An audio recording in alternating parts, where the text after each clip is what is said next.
And we're back for part 2 of Turnabout a Visitor.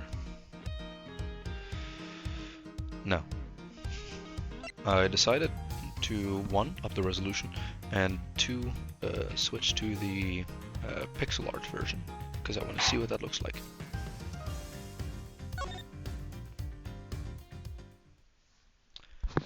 With that out of the way, let's go!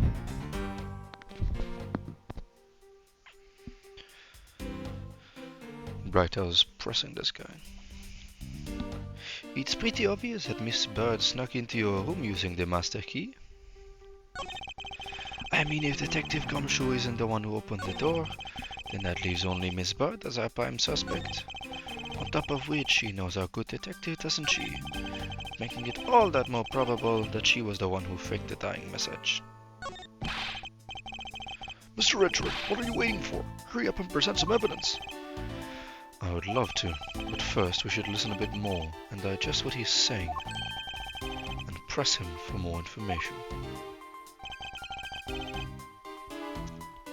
Hold it! Hold it.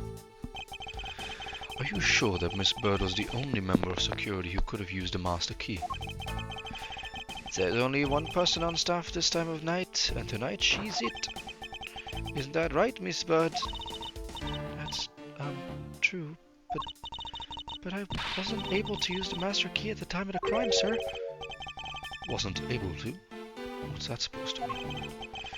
Yes, moving on. I'd hate to get sidetracked by something unrelated. What do you mean unrelated? I want to hear what she has to say, pal. But you can't really trust her not to tell lies. Plus, I hate wasting time.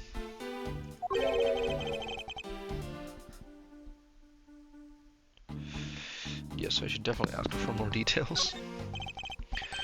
Not so fast. I too am interested in hearing what Miss Bird has to say. Didn't I just say that it would be a waste of time? We don't need to hear her lies. I'll be the judge of that. Miss Bird, if you please. I discovered that the master key was missing at around 1 AM, sir. What do you mean by missing? As in, it wasn't anywhere in the security booth, sir. The killer must have stolen it. Mr. Portsman, I believe this to be an important piece of testimony, don't you? I can't believe that someone like you would be taken in by such words. I'm not lying, sir. Objection! Objection! If that's the case, then I'd like to know why you have the master key now. I don't quite know. It just reappeared all of a sudden, sir. Ha, a likely story. And where is your proof that the key was stolen to begin with? I bet you just forgot where you put it and found it again. I never lose things. I can practically guarantee that. With me, if something disappears, it's usually because someone stole it. Yeah, pal. Trust me, you don't want to just test how bad her luck is. It's true, her luck is so unbelievably bad. Which is why I'm so sad that she's in this game again. She went back to trying to work for the police. She used to be a police officer. Her fucking, like, boyfriend, who's also an officer, died. She got charged with the murder. I proved her innocent. Then she tried to be a waitress. Got charged with murder again. I proved her innocent. And now she's working as a security guard and she's getting charged with murder again. Oh my god.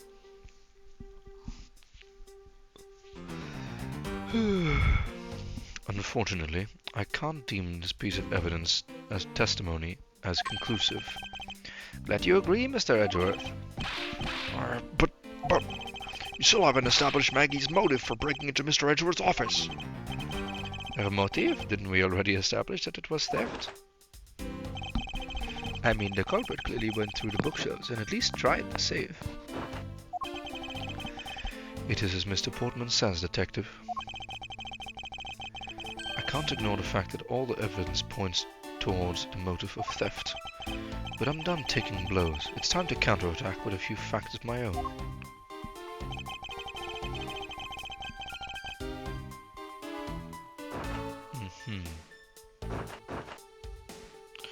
Let's see, what all do we have in evidence again?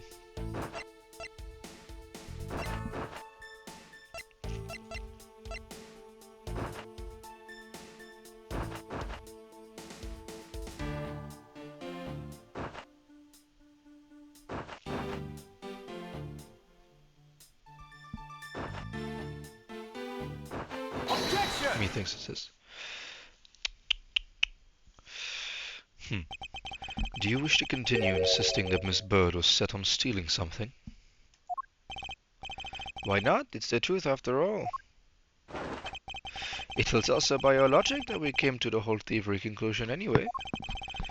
That may be, but you must also be aware of the fact that the safe is a secret safe, the existence of which is only privy to prosecutors.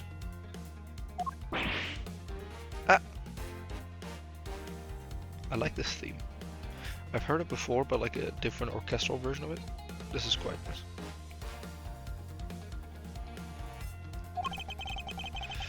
I find it a little hard to believe that a hidden safe was a part of her cunning plan. But she could have found it by accident while she was turning everything else upside down. I highly doubt that. I'd say the culprit knew exactly what they were looking for. After all, only the bookshelf and the safe were targeted. Yeah, even I didn't know about that safe, pal. That means there's no way Maggie could have known about it either. Then you are proposing that the killer is a prosecutor? Interesting conclusion. That's definitely looking more and more probable. What's wrong, prosecutor? Do you have a different suspect in mind now?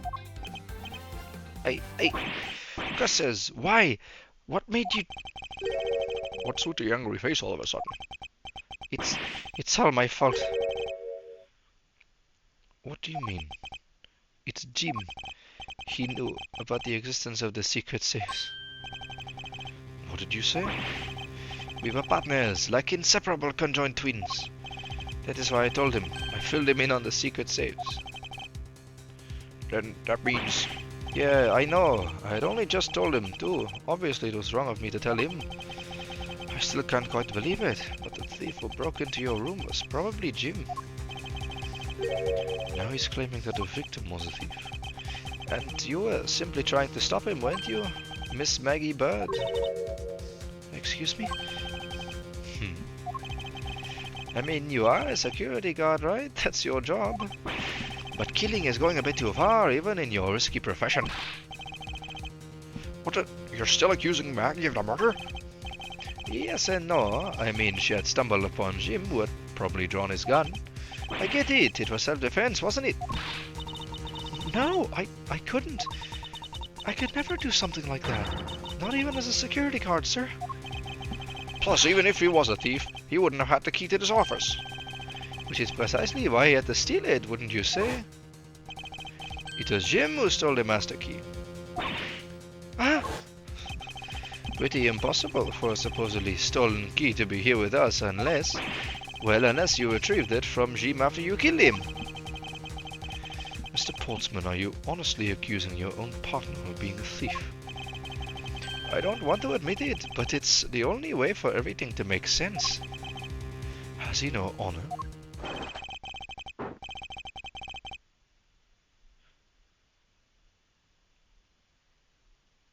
I find this a very charming style. It's like pixel art style. Yeah, I'm enjoying this. Now then, I think we're done here. The investigation waits for no man. Would you people be so kind as to see yourselves out? You can't kick us out. This is Mr. Edgeworth's office. Ah, but I'm the one who's been assigned to the case. You are all suspects to varying degrees and therefore ineligible to run this show. Listen, pal, how many times do I have to say this? Maggie can't be the culprit.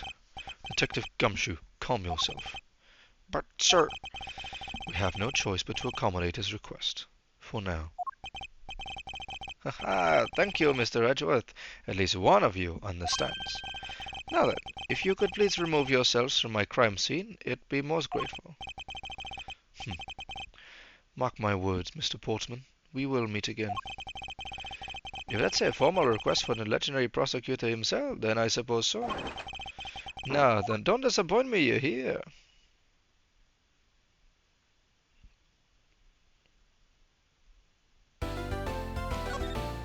Yes.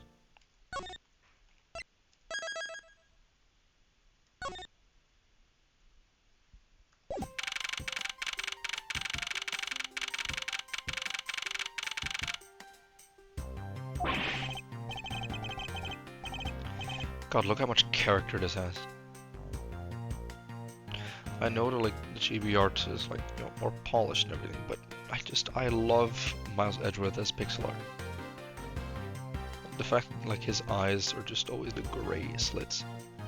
Love it. What is with that prosecutor? I can't believe how rude he was. It was unbelievable. Please maintain your professionalism, detective. I'm gonna find some real solid evidence by proving Maggie's innocence. You'll see. But we've been kicked out of the crime scene, sir. True. So then, what now? Looks like my life's fallen into yet another gigantic ditch. Do not despair, Miss Bird. We can overcome this as well. There are many other places and things we should be looking into anyway. Huh? Really, sir? For example, this hallway. The linchpin of this argument against Miss Bird is related to the master key. In that case, this hallway is a perfect place to look for more information regarding the mysteries surrounding my door.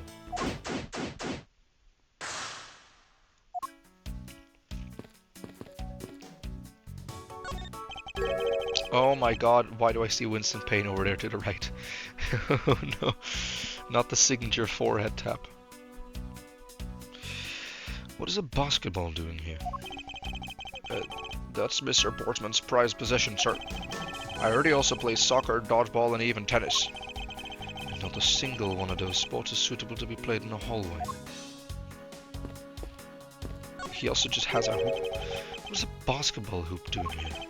Hey, didn't this used to be just outside next to the building a long time ago? So when and why was it moved indoors? I don't remember exactly, but I saw one of the officers drag it up here recently. Drag it? I heard that it wouldn't fit in the elevator, so the poor guy had to bring it himself.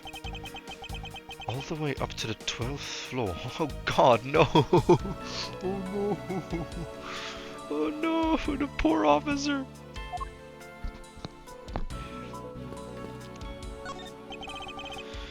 Is everything alright?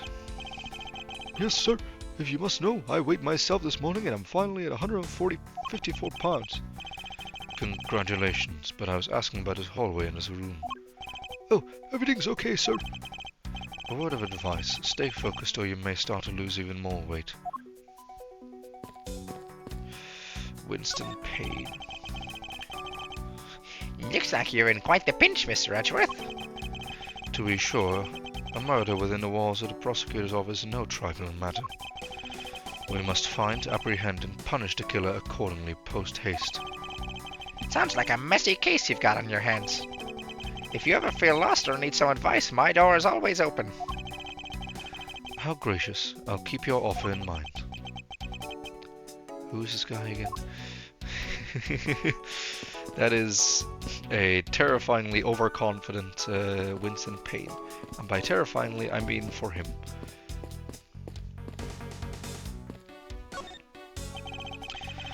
I won't rest until I've inspected every suspicious-looking nook and cranny. Yes. A well-crafted, high-quality sofa for visitors. The stitching is excellent. Talk about a luxury waiting area.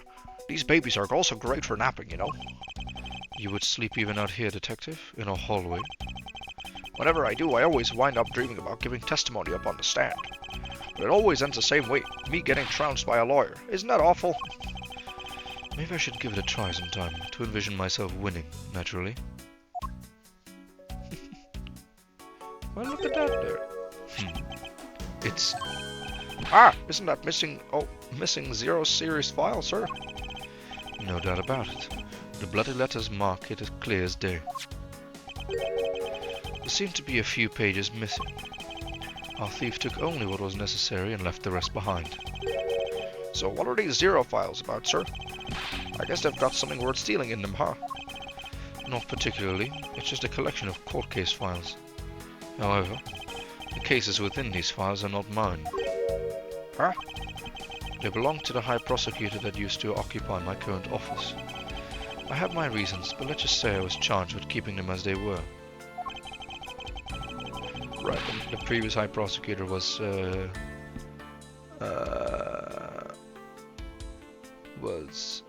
not High, no, she was Chief Prosecutor.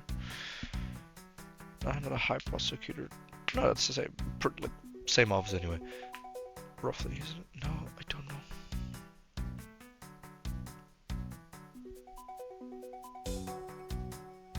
No, he's been in the same office for like a while. Yeah. I'm not sure what the continuity is of like High Prosecutor and Chief Prosecutor. But I'm imagining the previous one was either Lena Skye, because she was the Chief Prosecutor, or possibly Manfred von Karma as the previous High Prosecutor. If that's just like the High Prosecutor is like the one that won the award, maybe. And that means the thief must have also wanted the file for a specific reason, right? It would seem so. Only the pages related to that case from 10 years ago are missing. 10 years ago.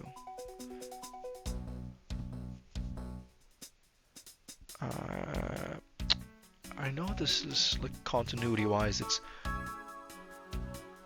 it's after the main 3 games. And I think even, yeah, no, that very much could be the Lena Skye incident with yeah, where Emma and Lena Skye were involved in, like, yeah, game 1, case 5. I wonder why anyone would care about such an old case.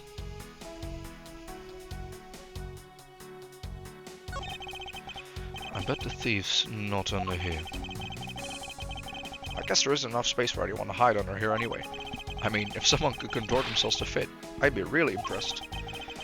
Sounds to me like someone has already tried at least once before.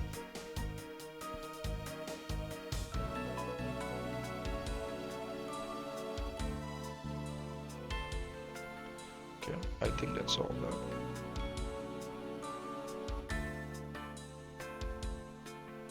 Yeah.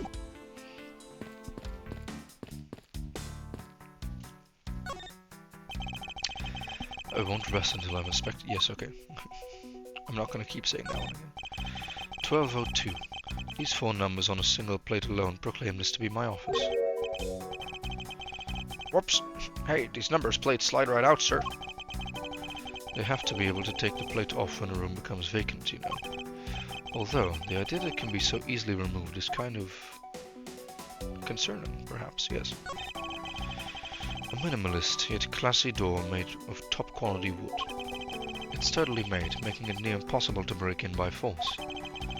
It's almost majestic, sir. I wish I could be as stately as this door. Only Gumshoe would praise a door as something greater than himself. Being a detective has its own rewards and a certain virtuous value, I think. If you live up to your full potential, that's a poignant trait that anyone can admire. I see. So you're saying that me being me is the best thing I can do for everyone? Right. That long pause wasn't exactly reassuring, sir.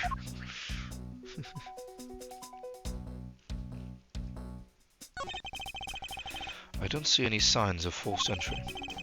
And according to the guard, no signs that the lock was picked either, sir. Meaning that the door really was opened with a key. Did you happen to ask if any prints were lifted from the doorknob? Apparently the doorknob's clean as a whistle. Wiped, they think. Whoever this thief is, they did a pretty good job of not leaving any clues behind.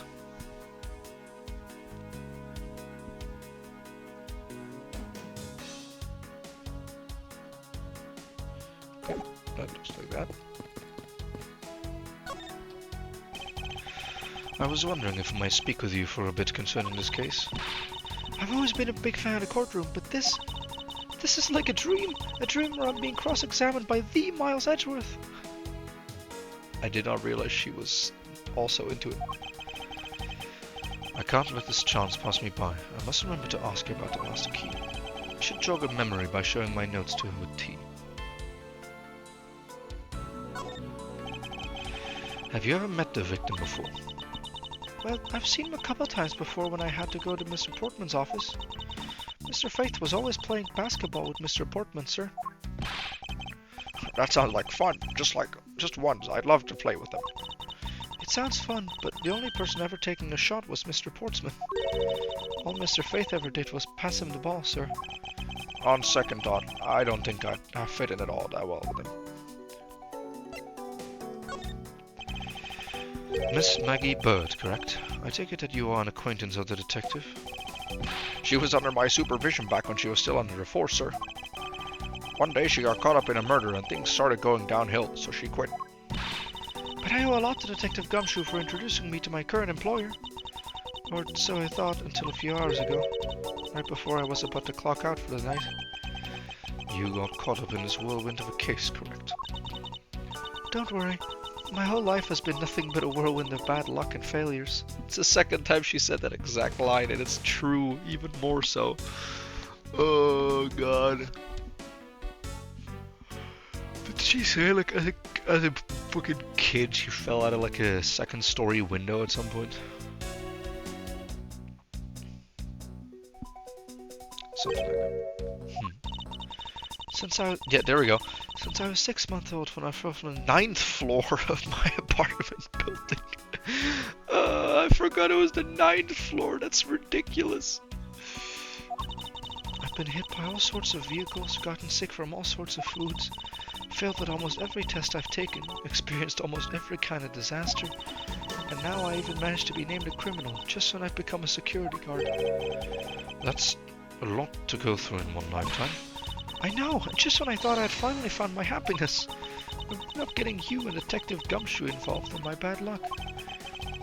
You don't need to worry about me, Miss Bird, nor do you need to worry about yourself.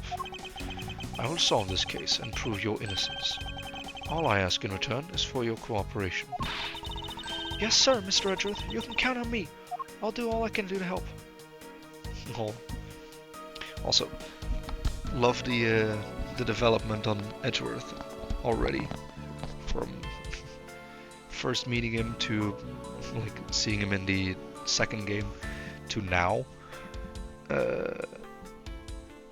He's not just concerned about getting the bad guy anymore, he's also concerned about not making an innocent person go to prison. Let's see if I can... Oh yes, present mission. That's a prosecutor's badge, isn't it? It proves that you're really a prosecutor. Interesting. Despite all appearances, she seems to know more than Gumshoe. With that badge, even I could be a professional prosecutor. Sir, may I please try it on? Just a little bit? I don't think that would be a very good idea, do you? I guess not. On second thought, they're actually on the same level.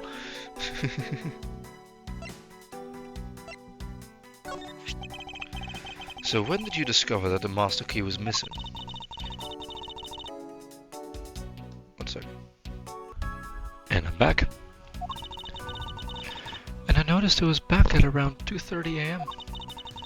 It was just sitting there on a ledge where the security room's reception window is.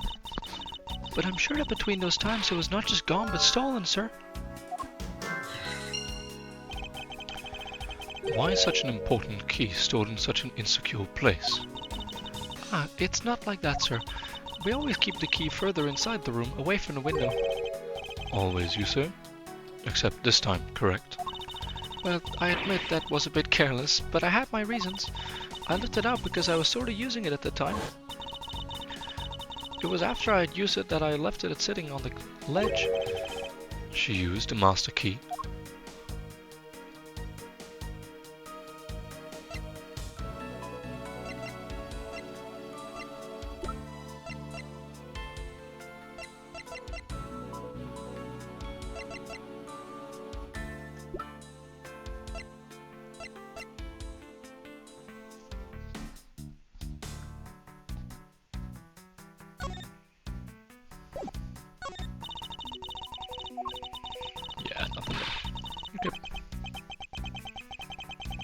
It's like talking to another gumshoe. Yeah.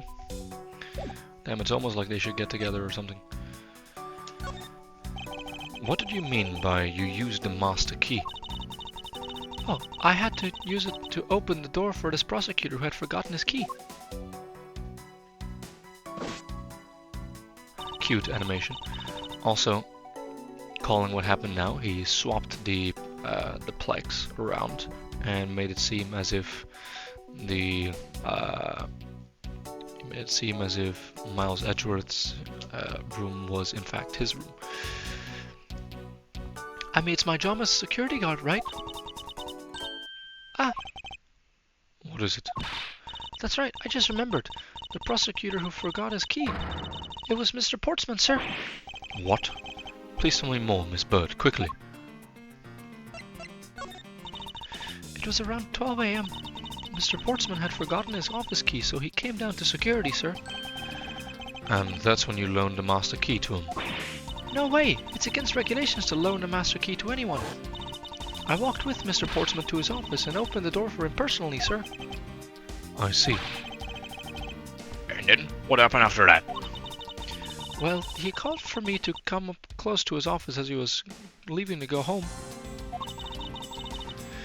That was around 1:30 a.m., I think. So, in summary, for the sake of one forgetful prosecutor, come close up his office. Okay. You used the master key twice tonight. Talk about suspicious. I doubt you can say that you've never left your keys at home, Detective. I think this calls for a thorough examination of Mr. Portsman's door.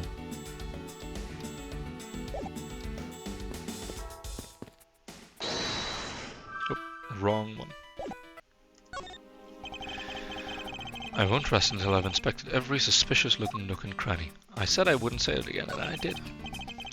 Room 1203. I take it that this is Mr. Portman's office. Yeah, you can't mistake it because of that basketball hoop, sir. That reminds me, Mr. Portsman had actually wanted room 1202 really badly. But since you were already occupying it, Mr. Edgeworth, we put him next door, sir. So why was Mr. Portsman so particular about getting room 1202? I'm not sure, but I bet it was something like his birthday is December 2nd. Yep, that's gotta be it. I can't think of another reason why. I think I can think of at least 3. Why am I even wasting time thinking about this? A minimalist yet classy dorm in a top quality. Yep, okay. Even Mr. Portsman seems dignified just because he works behind one of those. Nonsense. A man doesn't become more or less dignified because of where he works. Well, he still seems more dignified than Mr. Payne. Mr. Payne. I suppose custodial work can also be dignified. Custodial work? Brother, you don't... he doesn't even know the pain. Unbelievable. The door is locked tight. I bet the old credit card trick wouldn't work here, huh, Mr. Edgeworth? This is the office of a high prosecutor, Detective. These doors would be pretty ineffective if the average cat burglar could get through them. Ah, so I guess only a great cat burglar could get in. That must be who our culprit is. Might I advise you to return that conclusion to whatever pawn shop you bought it from? Damn. What the fucking thing. It's Mr. Portsman's personal basketball hoop. I can't believe you put something like this in a hallway of a prosecutor's office. But, you know, it's actually pretty useful, sir. I haven't gotten lost trying to get to your office since it's been here. How long have I had the same office and yet you still managed to get lost?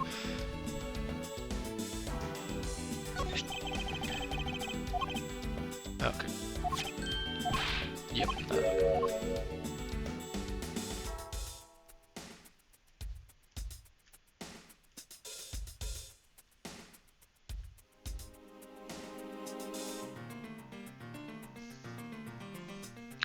Cool.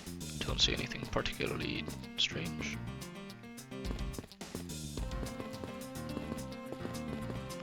Winston Payne, fuck off.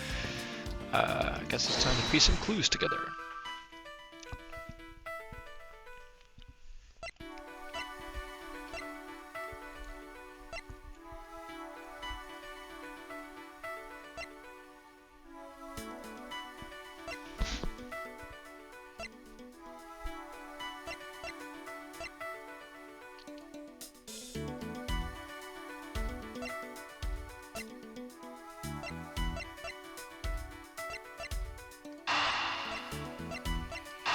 Are these two connected? Yes, they are. Miss Bird, I'm afraid there's a flaw in your testimony. Yeah, because it was stolen half an hour before you even put it back there. What? No way, pal. I mean, sir. You said that you locked up Mr. Portsman's office at around 1:30 a.m., correct? However, the master key had already been stolen at that time. Wow, nothing gets by you, Mr. Edgeworth. You said a contradiction like a pro. I had totally forgotten all about that, but thanks to you, I remember now. You're right, it was around that very time that I realized the master key was missing. And? Well, I'm a security guard, sir. I couldn't just admit to losing the master key, could I? So I pretended to lock up his room, sir. You pretended? Yeah, I used my house key and made it look like I was locking up, sir. So, in actuality, you never did relock the door then? Well, I thought that maybe I could go lock it after I found the key. Come to think of it, I guess the door still hasn't been locked properly.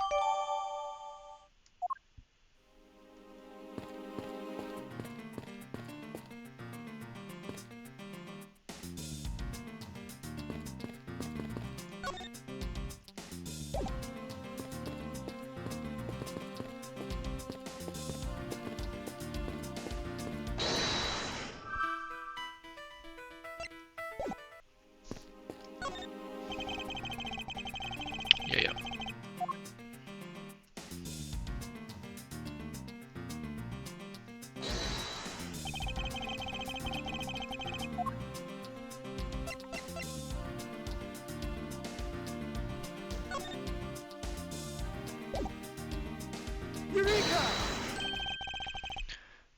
There's a contradiction here between reality and the evidence.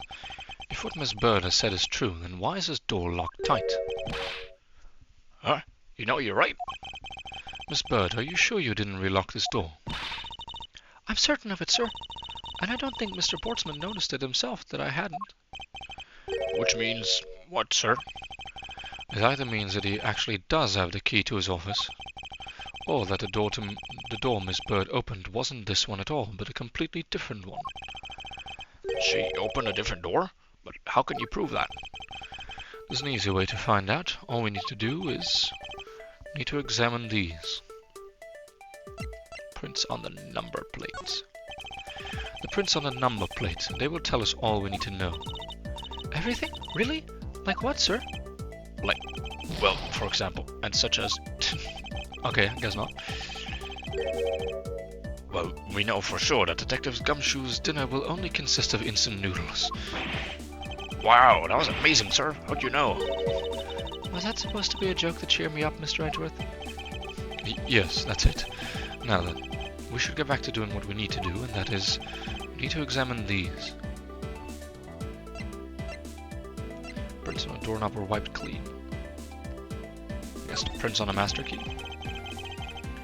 If we examine the fingerprints on the master key... But I can tell you we didn't find any prints other than Maggie's.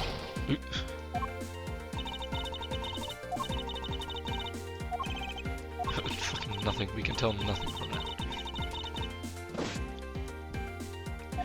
Yeah, but we already got told that the doorknob also had its prints wiped.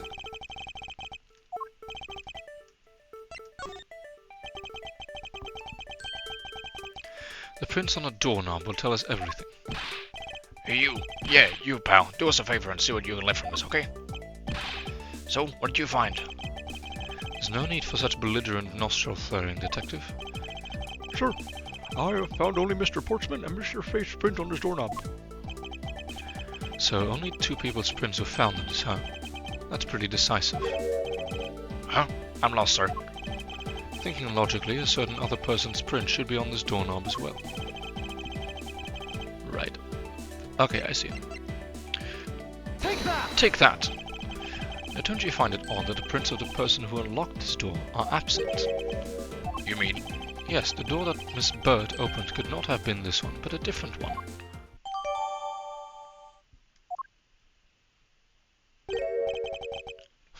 What have we here?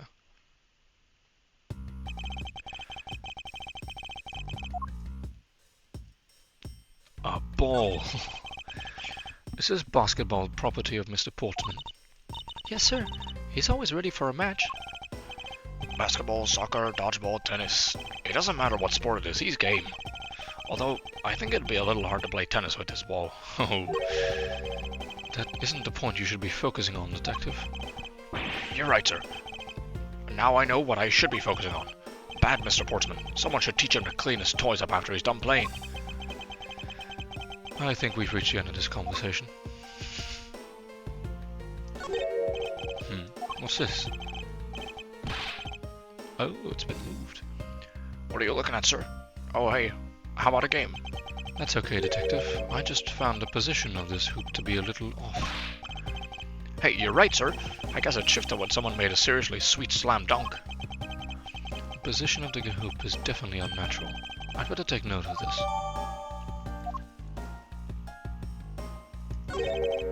What is this? Looks like a scrap of paper. I'll get it, sir. Let's see. Oh, there's something written on it. It looks like a note from the victim. I brought the 3 pieces of evidence by, just like we talked about on the phone, but it looks like you're out. Guess I'll catch up to you later.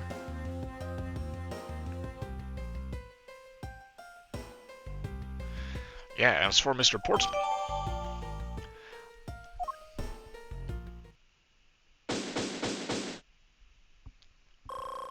Yippee.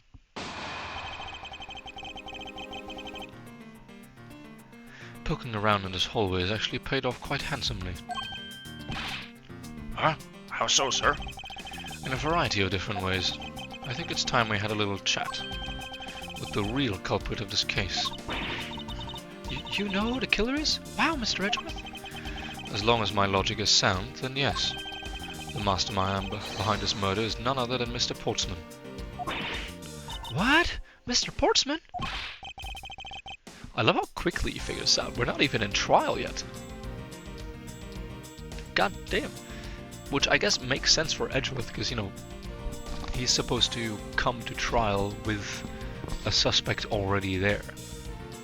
So it makes sense that it would be different from, like, the way Phoenix does it. But it is very interesting to see.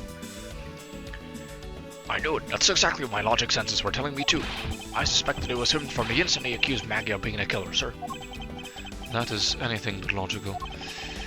Lady and gentlemen, prepare yourselves. Come what may, it's time to knock on truth's door.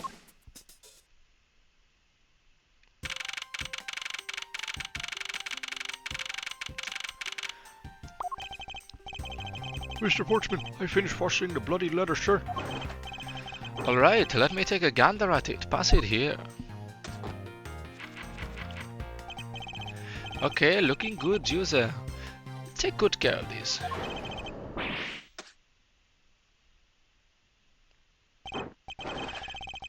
Well, if it isn't Detective Gumshoe.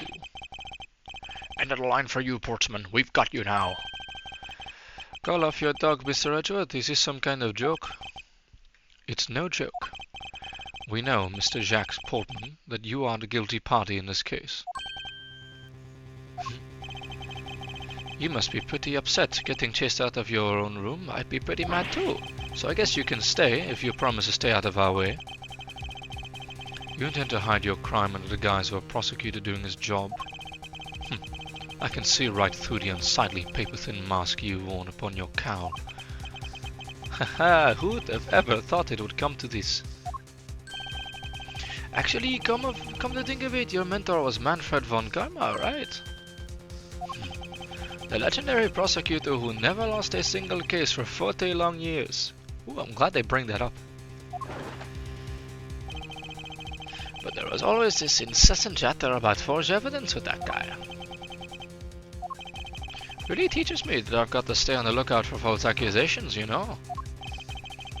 Are you done trying to play mind games with me? Because they won't work. The only thing you should be using that mouth of yours for now is explaining yourself. Although that too will only dig your hole deeper. Either way, your game is up. Well, aren't we full of ourselves, even though you have yet to prove anything?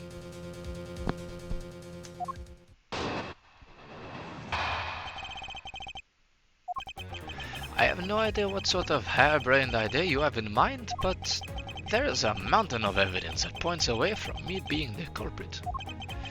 Besides, how, may I ask, do you propose I unlocked the door and got in here? Look, I feel bad doing this to you, but I've got to work too, so we're done here. Sorry, but we are not finished yet. Boy, you're stubborn. I suggest you're basing your accusations on something. I'll show you what I'm basing my accusation on, with evidence.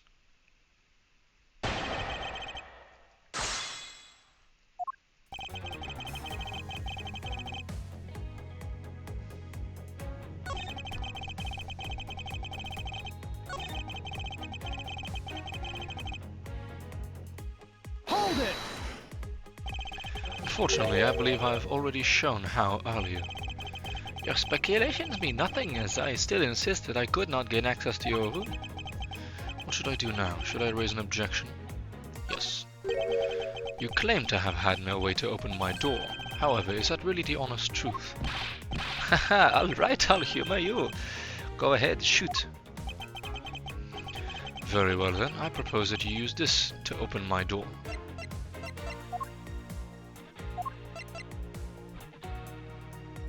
Take that!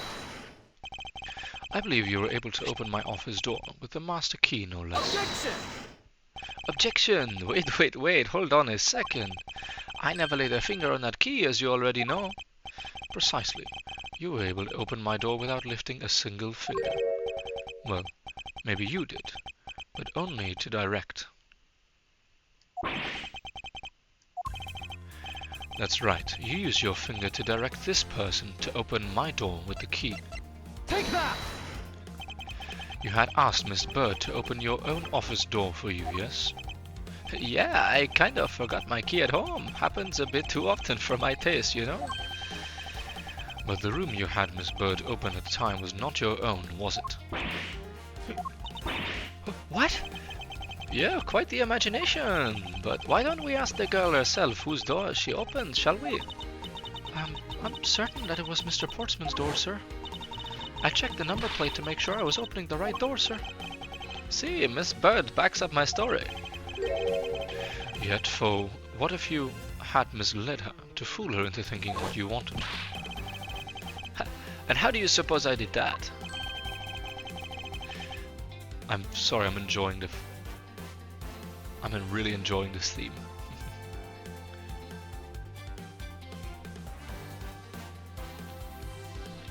This is the fucking Great Revival theme.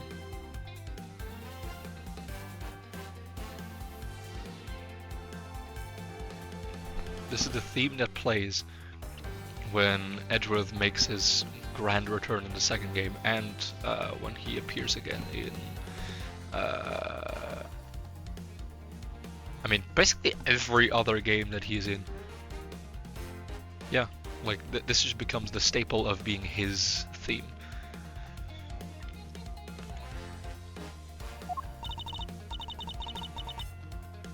I do like that they changed it. Like it's no longer like a heroic homecoming. It's genuinely just like just overly grand like bullshit.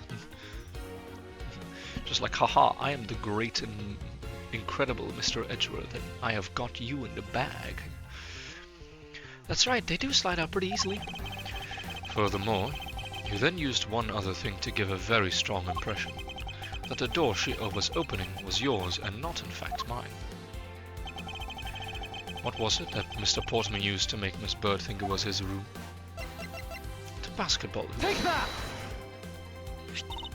What? The basketball hoop, sir? It's quite a peculiar fixture in any hallway, let alone a hallway in this building. Which is why it left an unusually strong impression on you. It's an object perfectly suited to stir just outside the office of a peculiar prosecutor. Well, that's very true, sir, because there was a basketball hoop sitting there. I thought the door I was opening had to be Mr. Portsman's. There are signs that the hoop has been moved. Just sit it in front of my office to be sure. I see, so that's how you throw suspicion on people. Thanks for the tip. but I think your conjecture is a little off the racetrack. Now you're just spouting nonsense. I had the girl open my office door. After that, I was in my room the entire time. You don't have a single reason to suspect me. So he intends to claim his innocence to the end, does he? I'm as pure and as innocent as my jacket. And Miss Bird is as dirty and guilty as the jacket she wears. My jacket's not dirty, I'll have you know. I just washed it yesterday. Please calm down, for I intend to show who's the one truly covered in slime here. It's a strange thing to say, but I'll take it. W to Edgeworth, no matter what happens. Hold it! Using the master key, of course. Sure, you have a problem with that? That is what the master key is for, right? Perhaps we should place it in an elaborate labyrinth for some sort of people like you. Hold it! And what were you doing in your office? I was doing my usual training regimen. Training regimen? Were you going through your law books from start to finish? Mainly batting practice and some weights. Oh, and I joke when I get the chance. Well, you must be the buffest prosecutor we have. With the weakest legal muscle, it would seem. I was doing my usual workout, so you don't have a single reason to suspect me.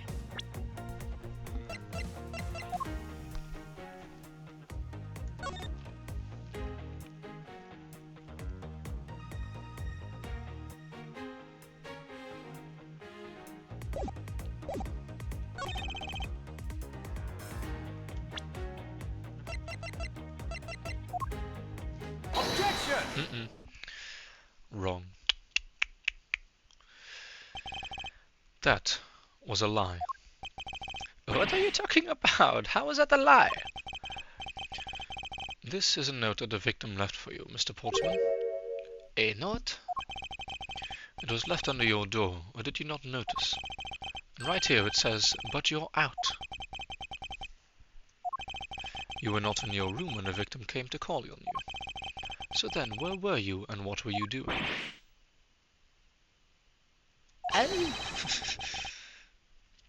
Shall I explain it in full detail for you?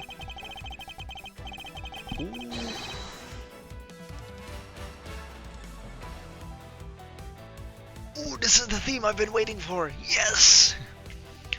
You were busy snooping around in my room, the very room you had Miss Bird open for you. Objection! Objection! That's just nonsense. You have no evidence that I made the girl open your door for me. Oh, but I do. I have very decisive evidence. No way! This is proof, positive, that you had Miss Bird open the door for you. Take that! I had your door dusted for prints. Oh, I love this part.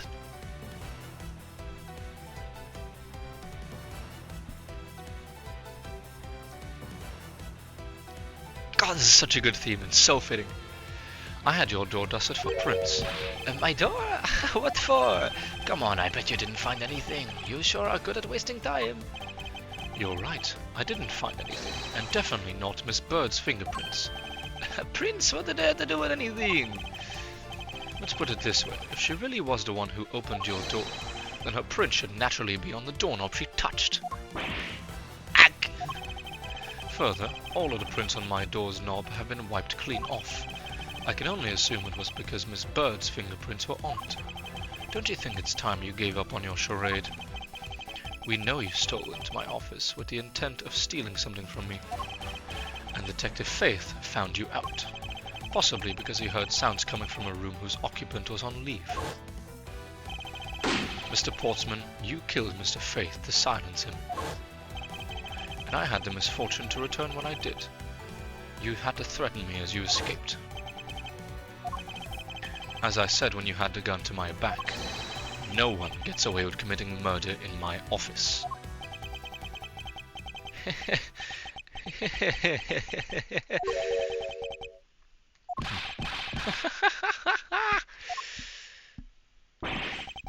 just what's so funny, pal? Well, that look of stiff seriousness on the face of this office's finest prosecutor, as he makes a huge mistake in accusing me, is simply delightful. There is just nothing else like it in this world.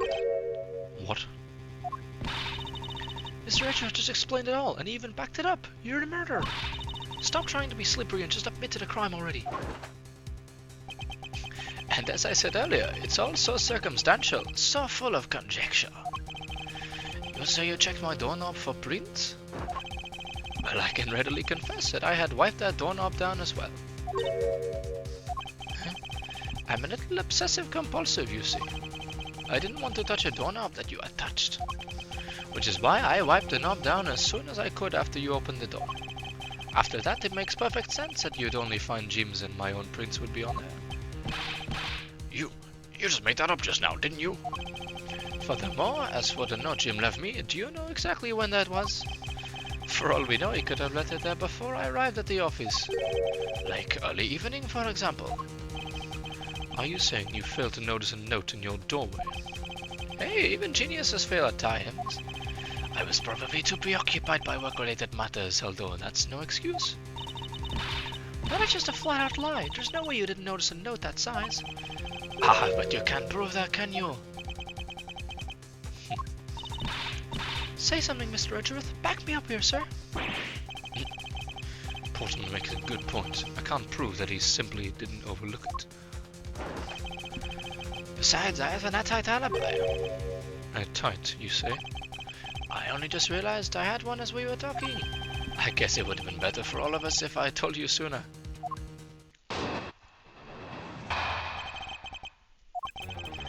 If memory serves, you came back to this office around 2 AM, correct? And it was then that you had that misfortunate confrontation at gunpoint with the culprit. But at exactly that time, I was down in criminal affairs. Ask around, I'm sure the other detectives will corroborate my story. It's a perfect alibi. Do you really think it's that perfect? Like I said, I don't care. Ask around all you like, you'll see for yourself.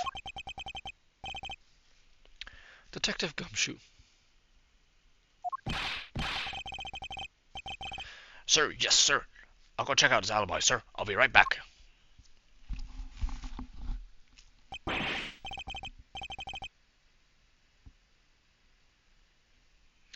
Mr. Edgeworth, sir, I think we're in trouble. It's just like Mr. Portsman said. The guys down in criminal affairs said they saw him at around 2 AM. You see? All of the evidence points to him being the culprit, so there must be a contradictory point in his alibi somewhere.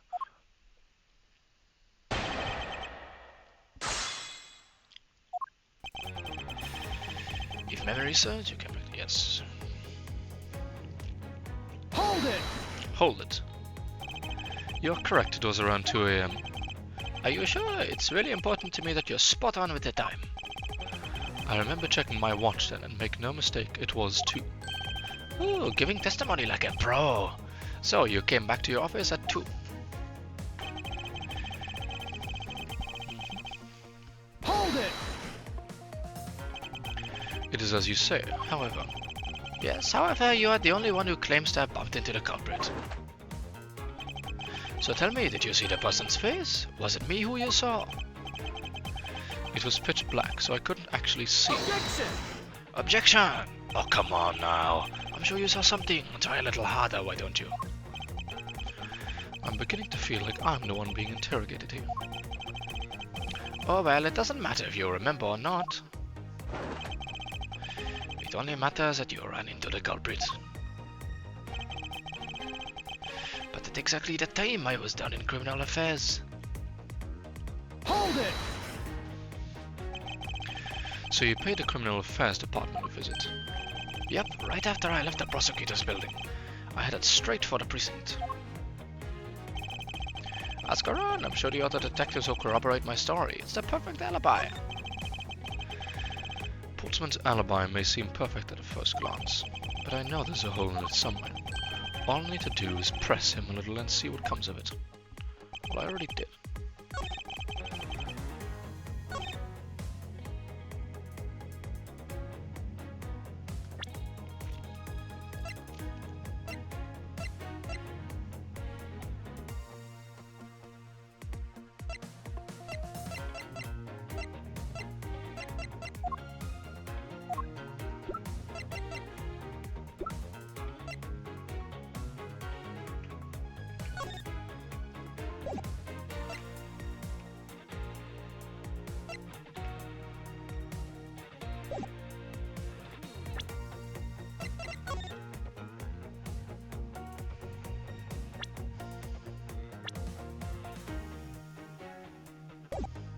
Hmm.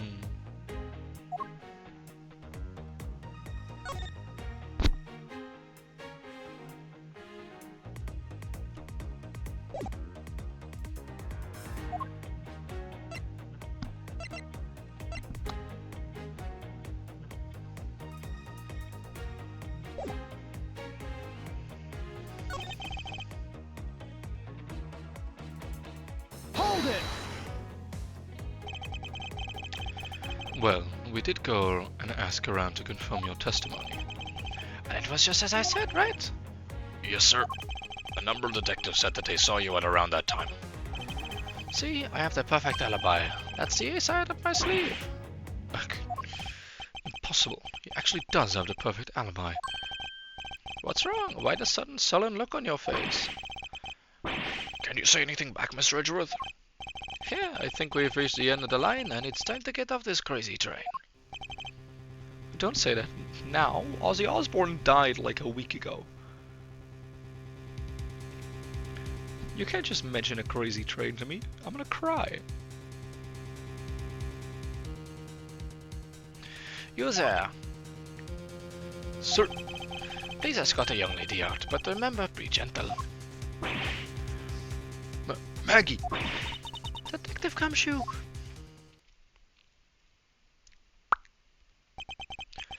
Is there nothing I can do? There must be a way to turn the situation around. If only I had a clue. Did I miss something that could help me cast doubt on his alibi? I need to calmly think this through one more time, and with logic.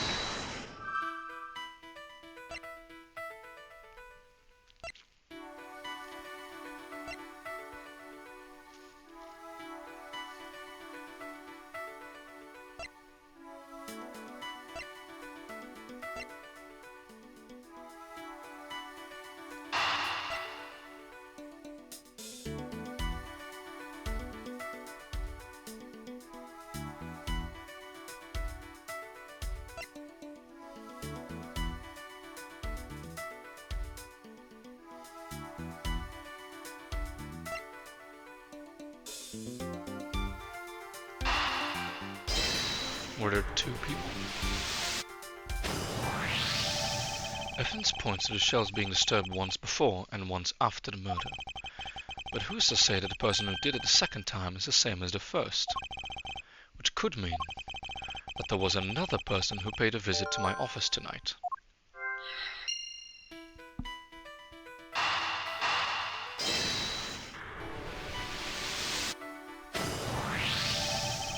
If indeed there were two culprits, then it resolves the contradiction behind our murder weapon. Despite the fact that there are two bullets here in this room, the murder weapon only showed signs of being fired once, leaving the possibility that the other bullet was fired from the other visitor's gun. Furthermore, if we suppose that the second culprit's gun was the one that was pointed at my back... Objection! Objection! Mr. Portsman, it seems I need to amend my assumption regarding this case. Great, so you finally come to your senses. Mr. Edgeworth. Sir, what are you saying? This has been a big misunderstanding on my part from the start. I had assumed that the person I ran into was the killer, but that may not be the case. What do you mean? The person I ran into was just your average thief. A thief? But, sir, doesn't that cause some sort of contradiction in the facts? Not at all. It simply means that the killer was someone else. And it means that in actuality, two culprits stole into my office tonight. What do you mean, two? It explains why both my shells were disturbed twice and how there were two guns. Mr. Portsman tricked Miss Bird into gaining entry into my office. Now you're just leading the argument. You still don't have any actual proof, you know. If you could please go along with my hypothetical scenario for now, Mr. Portsman. In the end, if you really are innocent, you should have nothing to worry about. Now then, returning to my scenario, Mr. Portsman was out to steal something from me, which is why he checked my secret safe and ransacked my shelves. This was the first time. So then, this would be when the files were put back in the wrong order, right? Correct. And then, just when he was about to look somewhere else, Who should walk in but his own partner, Mr. Faith? But why did Mr. Faith come into your room, sir? He probably had business with Mr. Portsman, which is why he was in the area. But that's when he noticed sounds coming from my office, would be my guess. Oh, because you were supposed to be away, right? He must have thought it was odd, since he came into this office to check it out. Correct, and as a detective, that was the right thing to do. But when he came in, he found his own partner standing there. Because it was Mr. Portsman, Mr. Faith probably let his guard down, but Mr. Portsman was not so merciful as to let him leave alive. He waited for a chance and stole Mr. Faith's gun from him, and then he killed him. He silenced Mr. Faith for catching him in the act of stealing.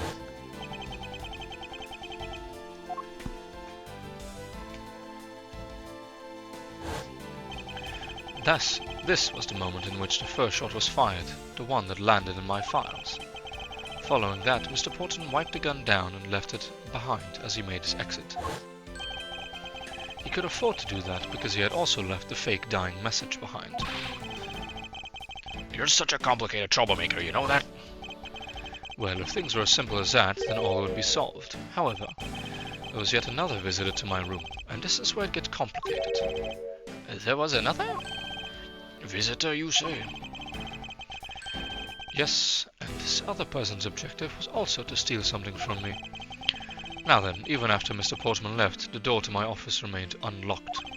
However, this new visitor has no way of knowing that, and so they stole the master key from the security guard's room, and then entered my room and searched through my shelves. This was the second time they were disturbed, and it seems the thief found their prize. A stolen O-file, right, sir? Correct. Only just as the thief was about to leave with the file, I appeared. The thief then threatened me with their own gun and made their escape.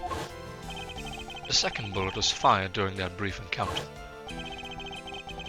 So the shells getting messed up twice and the 2 bullets, it was all because 2 different people were doing 2 things at 2 different times? Precisely.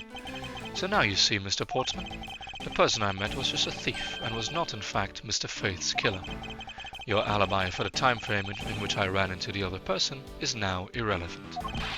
Because we now know that the murder took place during the first culprit's visit. Objection! Objection!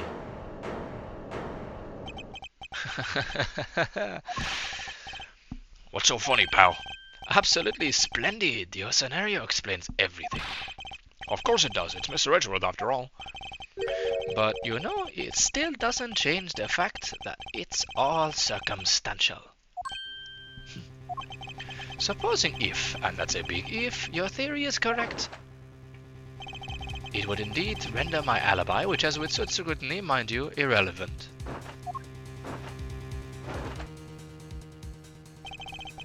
But there is still one defining point of your argument for which you have no evidence. Your supposition that I was their first visitor.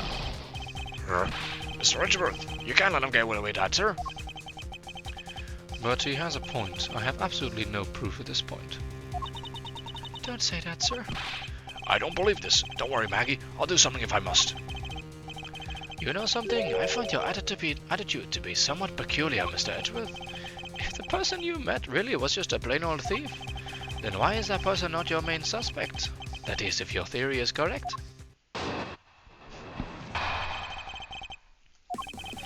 That thief you ran into should be your real suspect, wouldn't you say? What the fuck is this theme?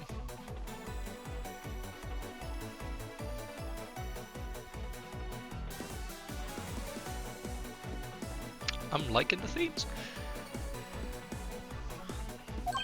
We should be out there looking for that thief right now. They might still be nearby. I hate to repeat myself, but as I've already said, I was training in my room. And when Jim came to deliver some evidence to me, I was done with criminal affairs.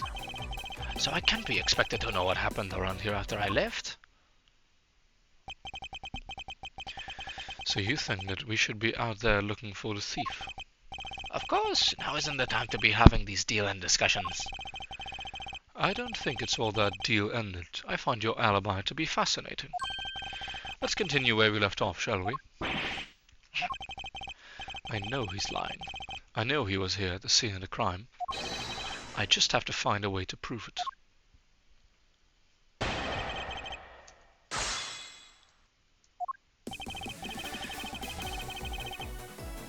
Hold it!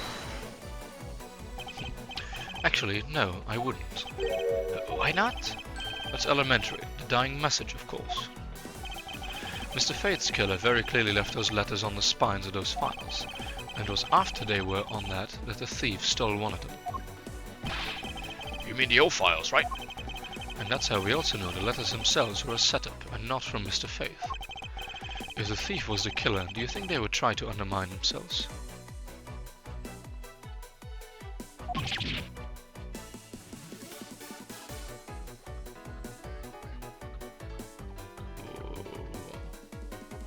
Right, yes. Yeah. Okay, the way he phrased it fucked me up, but yeah, no, it's what I understood from the beginning, yeah.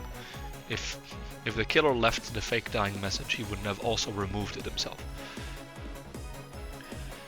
Maybe the killer just didn't think of that either?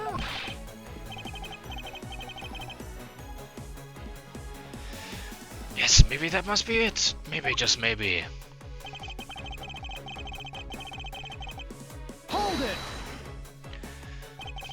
Once escaped, I highly doubt a thief would linger nearby. Well, you never know. Maybe they didn't get what they were really after. Oh, you talk like you know quite a bit about a thief. It's nothing like that. I have no idea about anything. After all, I hate to repeat myself, but as I've already said, I was training in my room. Hold it! But according to Mr. Faith's note... Hold on, I thought we already cleared that up. Didn't we say that Jim left that note for me in the early evening? If you have proof that he left it at a different time, say it just before he was murdered. I don't have any, no. You see, so I insist again that I was in my office the entire time. And when Jim came to deliver some evidence to me, I was down at Criminal Affairs. Hold it! Why didn't you go there with Mr. Faith? That's because he said he was tired and was going to take a quick nap. You know those sofas in the hallway? He likes to sleep on those. It's one of his habits. And what of the evidence he brought? They were things related to yesterday's case. Just 2 items, a gun and a pendant. Interesting. This piece of testimony seems too crucial to let slip through the cracks. He brought me 2 items, a gun and a pendant, that are related to yesterday's case. Hold it! A gun and a pendant. Yes, this gun, which was the murder weapon, and this pendant, which belonged to the victim. And why were you taking them to Criminal Affairs? There was something in a past case file as I wanted to compare these two. But all this has nothing to do with this case right now. Anyway, I believe you'll find the long paper trail I left to be your satisfaction. To your satisfaction. This is all matching up with what Detective Gumshoe found. So I can't be expected to know what happened around here after I left.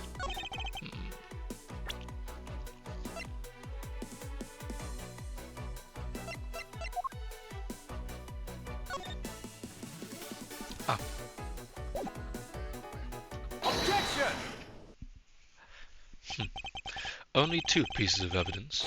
I believe the proper phrase here is, you fail. Excuse me? You fail as a prosecutor, Mr. Portsman, as you intend to keep evidence hidden from me.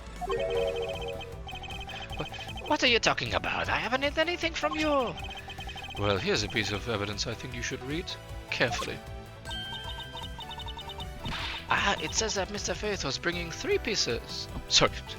It says that Mr. Faith was bringing 3 pieces. Yes, and this is the victim's real dying message to you, Mr. Portsman. I can't believe I took a tripped up by simple arithmetic. Yeah, the point. Where is the missing evidence? It's... You have it, don't you? Only the guilty would make such a face. Detective Gumshoe. You don't have to say it, sir. I'll pat the guy down from head to toe. What? Don't come any closer, I'm warning you. This is all part of the investigation, pal, so don't even think about stopping me. No! Hey, what's this? He had this on him, sir. Despite what you said, it would appear that you do have something to hide. But why would he hide something like that? There's only one reason why anyone would hide evidence of this caliber. Because it would unequivocally point to that person himself as the killer. Let's examine this videotape in a little more detail. For the section of the tape that will drive the last nail into his coffin. KG8 incident. The KG8 incident. That's a police case number, sir. Does that mean this video is evidence from that case? Interesting. However, what's recorded on this isn't what's important right now. Let's give the casing a thorough once-over. Oh. Hello. Ah, that's blood, isn't it? Yes, and I believe this is what the good prosecutor was trying to hide from us. This blood is still fresh. You mean this might be Detective Faith's blood? No, you have got it all wrong. No amount of denial can save you. We have but to run a blood test to find the truth. You told us that you had received evidence from the victim earlier. Now, will you tell us when and how the victim's blood found its way into the video? Onto this video? Yeah, it's totally suspicious. Was it at the moment of his death? Did Detective Faith have this videotape on his personage when you killed him? You know very well there's no way to prove that. Not even if we were to examine his tape for fingerprints? If I had to take a guess, I'd say that the only ones on here would belong to the murderers you and Mr. Faith. No, impossible. I'm... Ah! What? Did bro just consume his gold medal? Bro, you're not supposed to do that.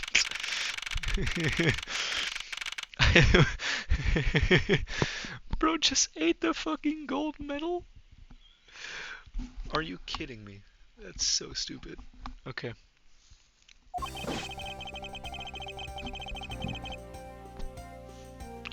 Mr. Portman is in place on arrest for Detective Buddy Faith, sir. Very good.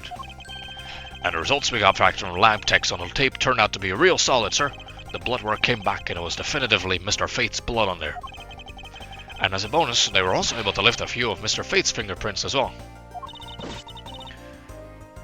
Thank you so very much, Mr. Edgeworth. I still can't believe I got to see your cool deduction skills outside the courtroom. I'm impressed beyond words, sir. It was nothing. I'm just sorry you got caught up in a murder in my office. Please accept my apologies. Oh, it was nothing, really, compared to what I've been through, I mean. I consider myself lucky that it was only a burglary and a murder this time, sir. If it had been a hold-up or a hostage situation, I'd have thrown my hands up in the air. I think I'm finally rising up from the goddess of misfortune to just an unlucky person. Something tells me we should have hired a different person for security detail. You know something, sir? That Mr. Portsman really was one corrupt prosecutor. And why would you say he was corrupt? Well, I heard there was a number of suspicious things related to his court cases. There's even rumors about how some of his evidence he used is forged, sir. Forged evidence, huh? And they say he even decided not to prosecute a few cases for some really vague reasons. Oh, that guy was a complete disgrace to the entire profession. We never did get around to asking what his reason was for breaking into my office. Yeah, whenever we get near that topic, he just clammed up. Although we can be pretty certain that it was to steal something. This is just between you and me, sir, but there's a rumor that some sort of huge organization is involved behind the scenes. Oh, well. With Mr. Portsman not willing to divulge anything, it certainly lends credence to that rumor. It would seem that we haven't heard the last of this. Huh? Then Mr. Portsman isn't a bad guy? I didn't say that, but rather that there are still many more mysteries for us to solve. For example, we still haven't figured out the significance to this piece of evidence. Take that! The person who stole this file, the other villain of the night. Yeah, I wonder who it was. And what happened to the stolen pages? I wonder, who in the world was it that held me up at gunpoint? Mr. Edgeworth, sir? Yes? I came across this while I was processing your office earlier, sir. This card. What is it, sir? Is that a bird or something on there? It's not just any bird. It's the mark of the raven. A three-legged raven. Even you should know what this is, detective. Oh, it's about that thing, isn't it? That great thief that everyone's talking about. Yes, it's the mark of the great thief, Yatagarasu. Under the mark of a legendary bird, the Yatagarasu is ennobled to the end, a modern Robin Hood. Labeled mysterious and phantom-like, the Yatagarasu appears and vanishes at will. Though we don't know much about this thief's ultimate goal, we do know the targets. The Yatagarasu likes to find and make public evidence of corrupt dealings of all sorts. The theft is always performed in silence, and always with perfection.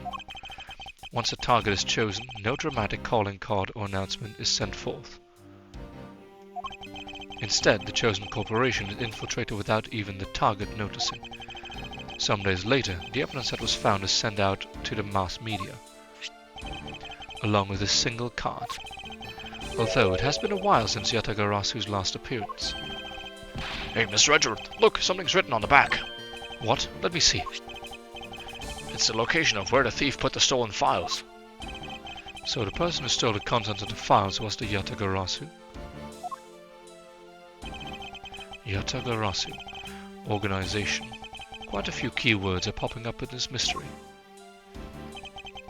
The murder in my office. The return of the great thief Yatagarasu. Looking back, I can't say I didn't see these events coming, for they were heralded by the incidents that began to occur 2 days ago.